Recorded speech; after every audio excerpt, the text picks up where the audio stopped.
제가 2004년 9월부터 교회 사역을 시작했었거든요.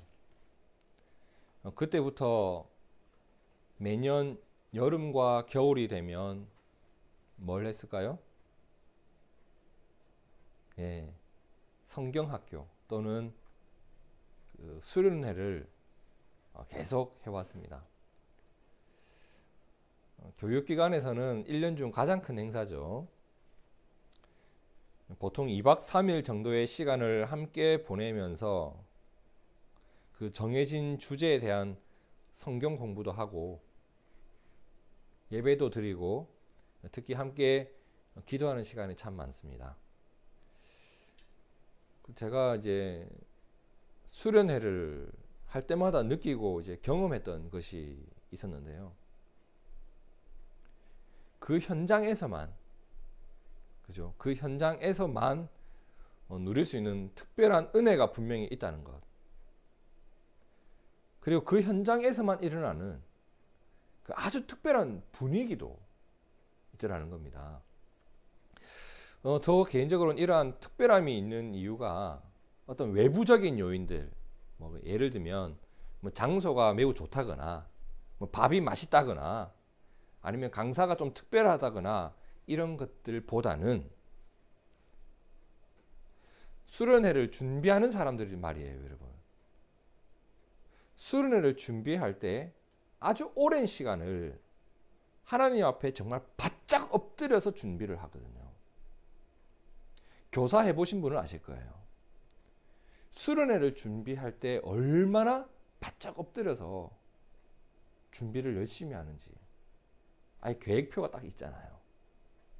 하나님의 도움을 정말 열심히 구해요. 그리고 준비를 하면 할수록 우리의 부족한 부분들이 막 드러나기 시작하거든요. 그러니까 하나님 도와달라고 이렇게 기도를 많이 해요. 그 준비하는 사람들도 그렇게 준비하지만 또 참여하는 사람들은 어때요? 이 분주한 일상을 잠시 멈추고 하나님께 집중하는 시간이 돼요.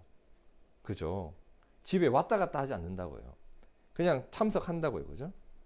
그리고 평소와는 비교할 수 없는 어떤 기대감도 있고 간절함도 있고 이런 사람들이 있단 말이에요.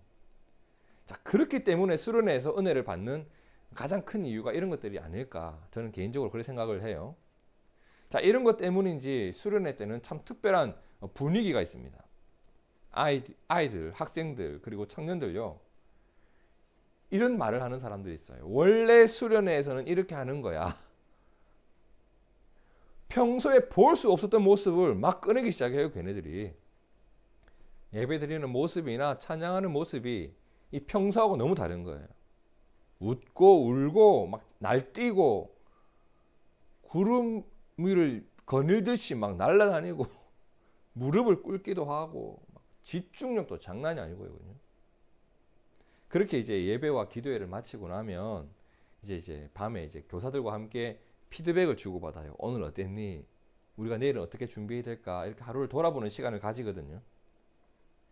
그 시간이 되면 교사들이 뭐라고 하냐면 전도사님, 목사님 앞으로 정말 기대됩니다. 우리 부서와 교회에 너무 큰 변화가 일어날 것 같습니다. 막 이제 교회에 돌아가서 우리가 준비해야 될 것이 너무 많을 것 같아요. 이제 이런 거 다 해보면 너무 좋겠어요. 라고 하면서 희망이 넘치는 이야기들을 얼마나 많이 꺼냈는지 몰라요. 정말 제가 여러 번 경험했지만 수련회와 성경학교를 거의 매번 빠짐없이 이런 나눔들을 교사들과 밤마다 나누었던 기억이 제 머릿속에 분명히 남아있어요. 그런데 참 이상하게도 수련회를 마치고 돌아오면 우리가 그토록 기대하고 꿈꾸었던 그런 드라마틱한 어떤 변화, 극적인 변화가 참 드물게 일어나는 거예요. 너무 드물게 일어나요. 이 말은 수련회가 의미 없다, 그것을 통해 아무 변화가 없다 이런 말을 하는 게 아니에요. 분명히 변화되어진 부분이 있어요. 이렇게 요만큼 변했어요. 이렇게. 그렇죠? 그런데 많은 부분이 일상으로 돌아가게 되면서 잊혀져 버리는 거예요. 이만큼 변했는데 이만큼 돌아가 버리는 거예요. 이만큼이 사라져 버리는 거예요. 수련회 이전의 모습으로 막 돌아가요. 수련회를 준비하던 것처럼 예배를 준비하지 않아요. 교사들이 수련회 준비하는 것만큼 예배를 위해서 기도하면 변화가 있지 않을까요, 여러분? 안 그런다고요. 예배를 드리는 사람들도 은혜에 대한 간절함이 떨어져 있어요. 확 떨어져 버려요.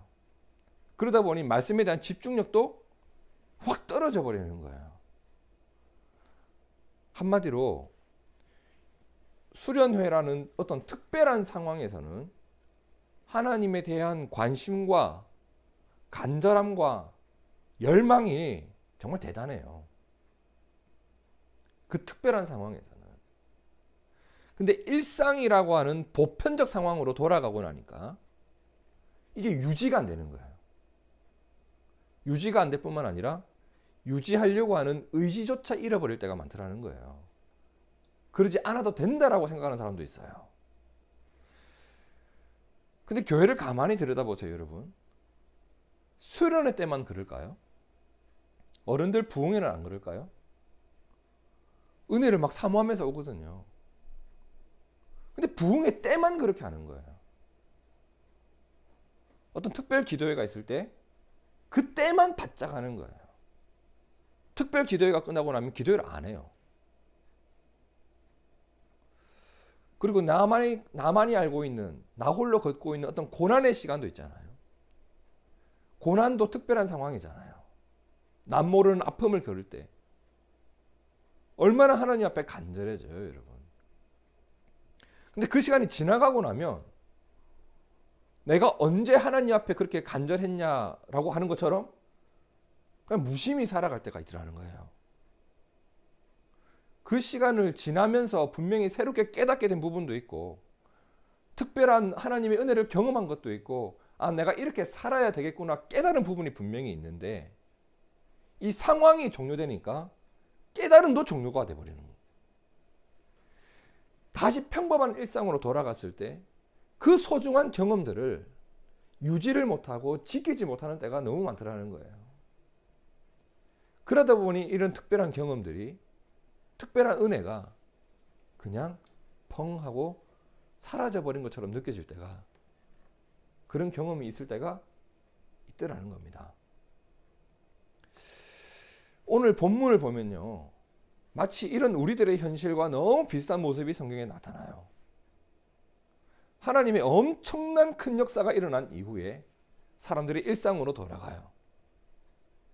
근데 너무 아쉬운 모습들이 막 올라와요, 이제. 그러한 그들에게 하나님이 권면하고 가르쳐 주신 내용이 있습니다.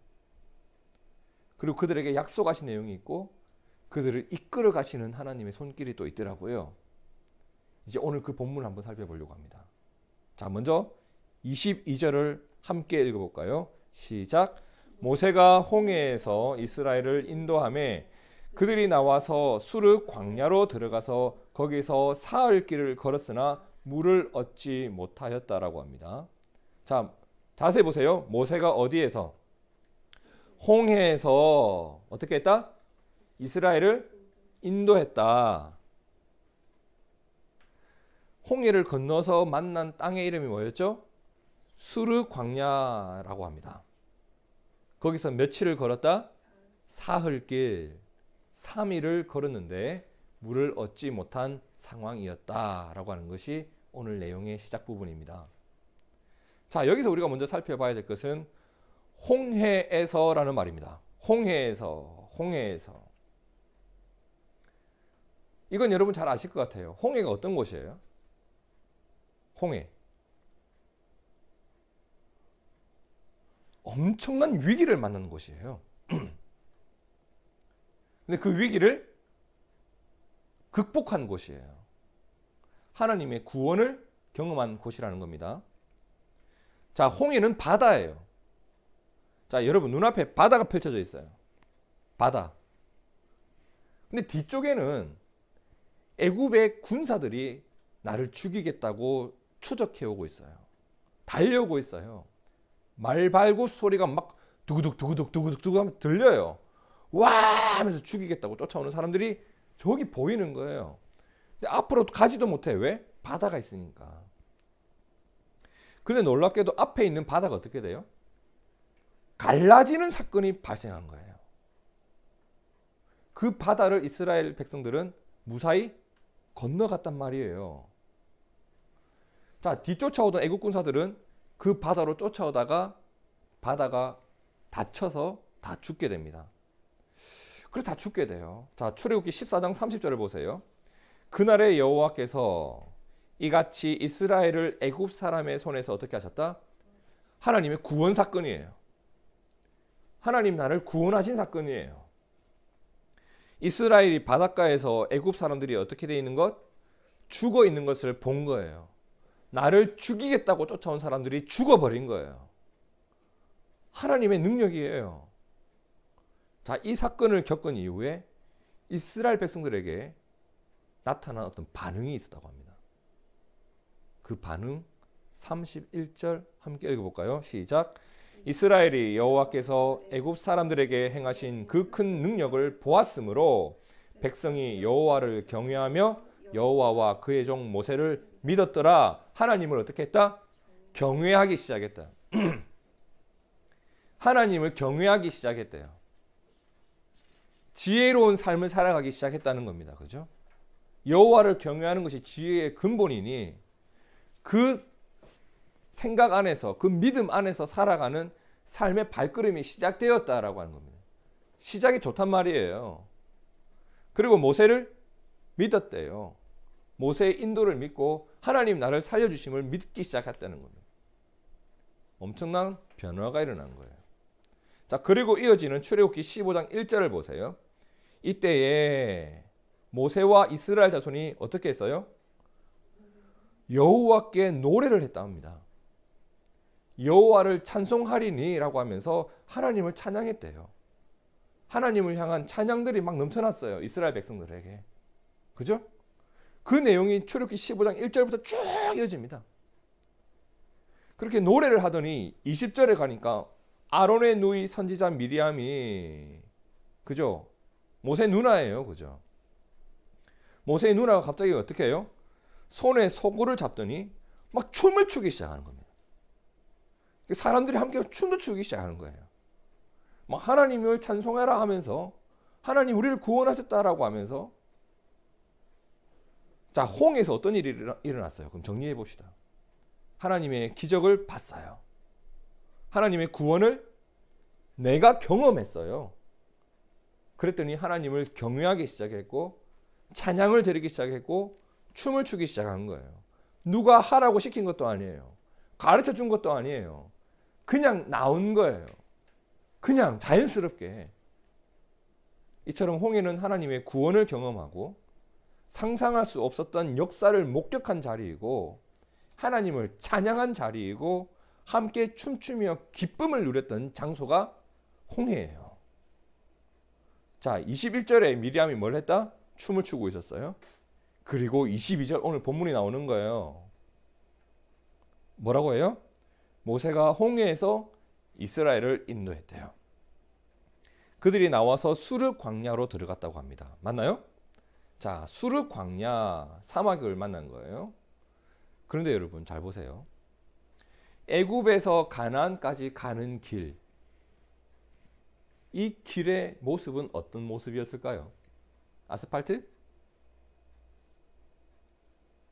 잘 다져진 길? 아니고 거의 다 사막이에요. 광야는요, 어떤 특별한 고난을 말하는 것이 아니고 지금 이 순간은 광야가 우리가 고난을 대표하는 명사이기도 하지만, 그죠? 기독교 안에서. 근데 여기서의 광야는 일상으로 돌아갔다는 말입니다. 그러니까 바다를 건넜다라고 하는 어떤 특별한 상황에서, 그죠? 바다를 걸어서 지나가는 특별한 사건 이후에 광야를, 사막을 걸어가는 평범한 일상으로 다시 돌아갔다는 이야기입니다. 그렇죠? 자, 그런데 그들의 일상에 문제가 생긴 거예요. 어떤 문제가 생겼어요? 물을 얻지 못하고 결핍의 문제가 발생을 한 거예요. 나에게 필요한 것이 없는 거예요. 여러분, 사람들이 살아가다 보면 그렇잖아요. 내 길이 아예 막혀 있는, 내가 손 쓸 수 없는 홍해 바다처럼 엄청 대형 사건을 만나기도 하지만 일상 속에서 작은 소소한 문제들도 분명히 있거든요. 그러니까 지금 홍해라고 하는 큰 문제를 해결하고 났더니 또 작은 문제들이 계속 발생을 하는 거예요. 사실 물이 없는 것은 아주 심각한 상황입니다. 물이 없으면 죽잖아요. 근데 천만다행히 물을 발견한 거예요. 23절 보세요. 마라에 이르렀더니 물이 있었어요. 근데 문제가 뭐예요? 아니, 이 물이 마실 수 없는 물이에요. 물이 있긴 있는데 마실 수 없는 물인 거예요. 우리도 그럴 때 있잖아요, 여러분. 내가 직장이 없는 거예요.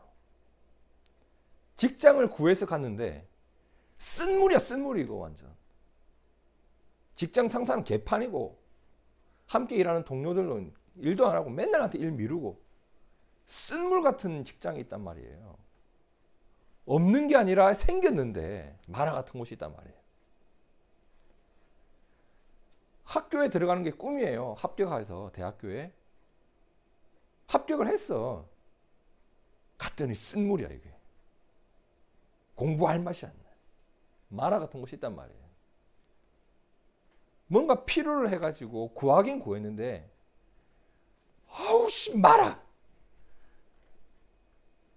이런 말이 나올 정도로 쓴맛이 나는 곳이 있더라는 거예요, 여러분. 결핍의 문제가 아니라 써서 먹지 못하는 그런 일들을 만날 때가 있거든요. 이렇게 되자 이스라엘 백성들이 24절에 이런 반응을 보여요. 뭐라고 해요? 백성이 모세에게 원망이 나오기 시작하는 거예요. 자, 원망이 나오기 시작했다고 합니다. 충분히 이해는 돼요. 심적으로 저도 이해가 돼요. 광야에서 물을 못 마시고 더워 죽겠는데 물이 이제 발견했는데 쓰고 그러니까 뭔가 기대하고 있다가 해결됐어? 갔더니 아씨 또 아니야. 이래 되면 진짜 이 낙심이 심하잖아요, 여러분. 그러니까 이제 원망이 막 쏟아져 나오는 거예요. 하지만 그럼에도 불구하고 이해가 되어짐에도 불구하고 아쉬움이 남는 게 있어요. 그게 뭐예요? 홍해에서의 고백이 광야에서의 고백으로 그 특별한 은혜의 경험이 일상에서의 은혜로 이어지지 못하는 거예요. 불과 며칠 전이에요. 홍해에서 뭘 했어요? 물을 가르치는 하나님을 경험했고 그 하나님을 경외했고 그 하나님을 찬양했고 그 하나님 앞에서 춤을 췄거든요. 그런데 일상으로 돌아와서 이 문제에 대해서 하나님을 찾기보다 원망이 먼저 나왔다는 것은 분명히 아쉬운 부분이에요. 자, 그렇다면 하나님은 원망하는 그들에게 어떤 조치를 취했을까? 그게 25절에 나오죠. 모세는 어떻게 했어요? 여호와께 부르짖었다고 합니다. 여호와께 부르짖었더니 여호와께서 그에게 어떻게 하셨다? 한 나무를 가리키시니 그가 그 나무를 어떻게 해요? 물에 던졌대요. 그러니까 물이 어떻게 했다? 달게 되었다. 마실 수 있는 물이 되었다라고 합니다.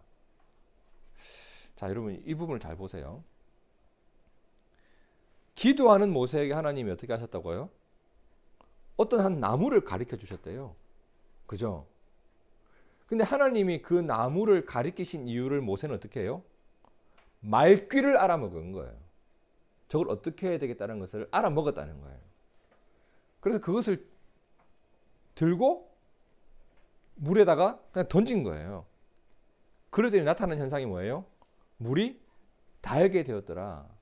마실 수 있는 물로 변화가 되었더라 라고 하는 겁니다. 맞나요? 쓴 물이 단물이 되었다는 거예요. 그죠? 자, 어떤 분들은 이 지역에 도대체 어떤 나무가 그런 효력이 있나 해서 막 그 나무를 찾는 분도 있고 그렇대요. 이런 나무 없습니다. 이런 나무 없어요. 이런 나무가 어디 있어요? 그 나무 저한테 갖다 주시면 제가 한국에서 팔 겁니다. 이렇게. 그죠?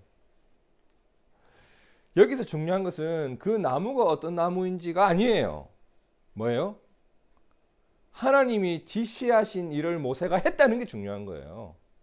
이해되시나요?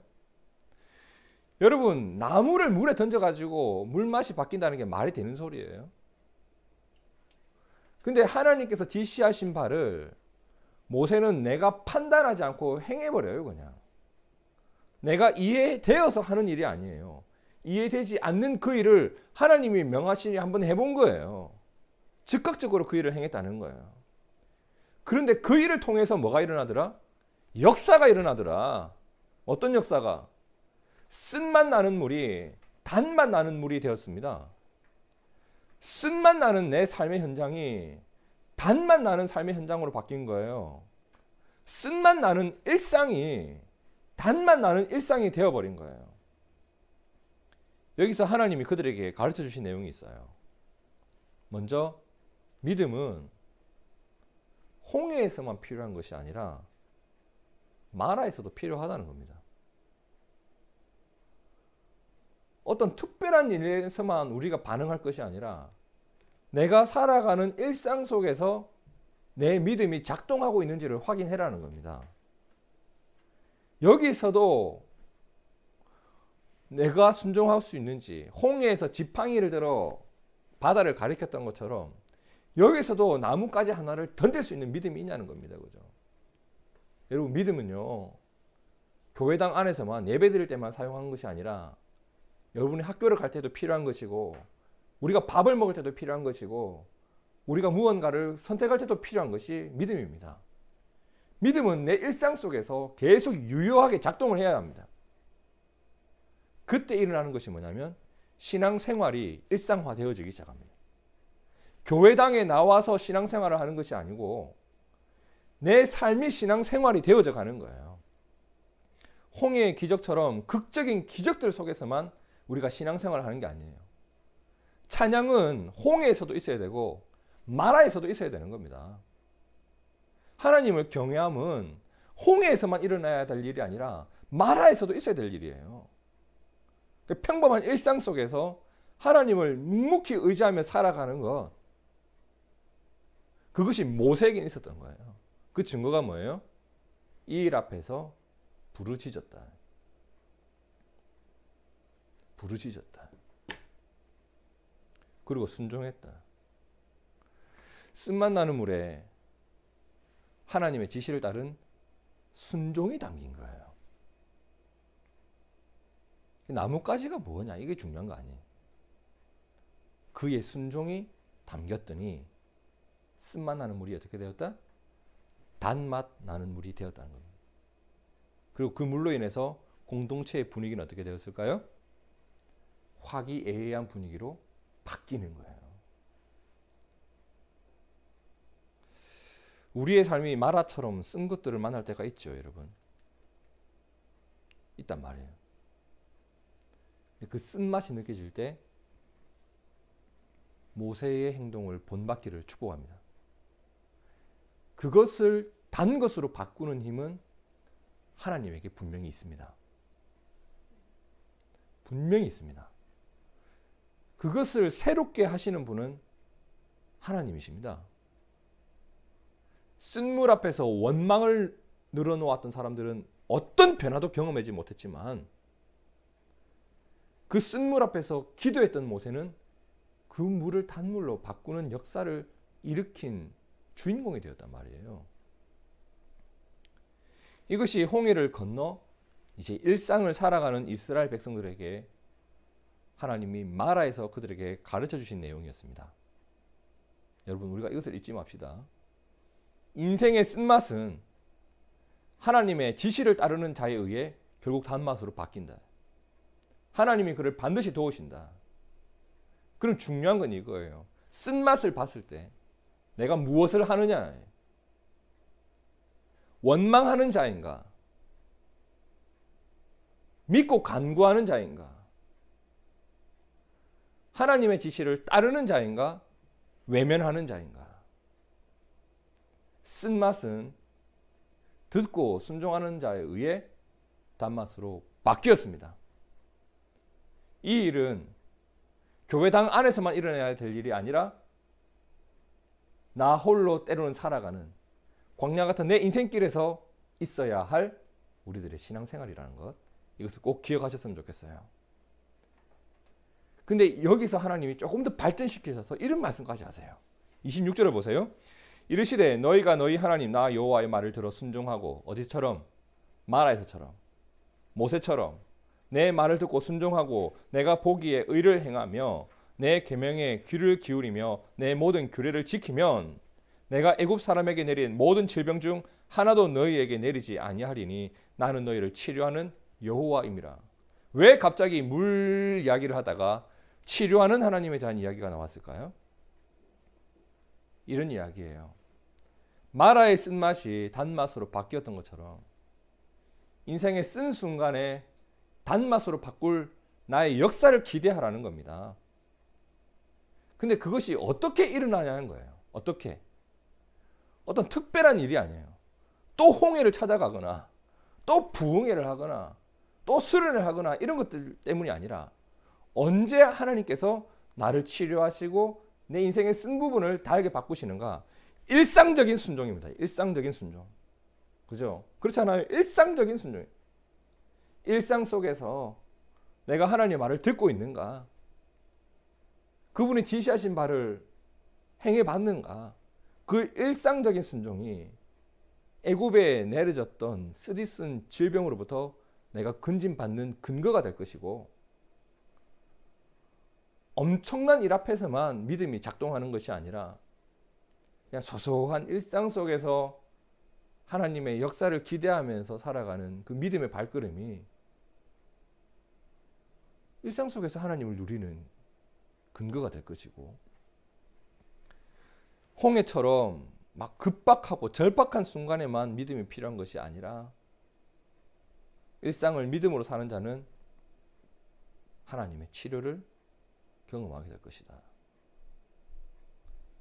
그리고 27절을 보세요. 그들이 어디에 갔죠? 엘림에 도착했대요. 맞나요?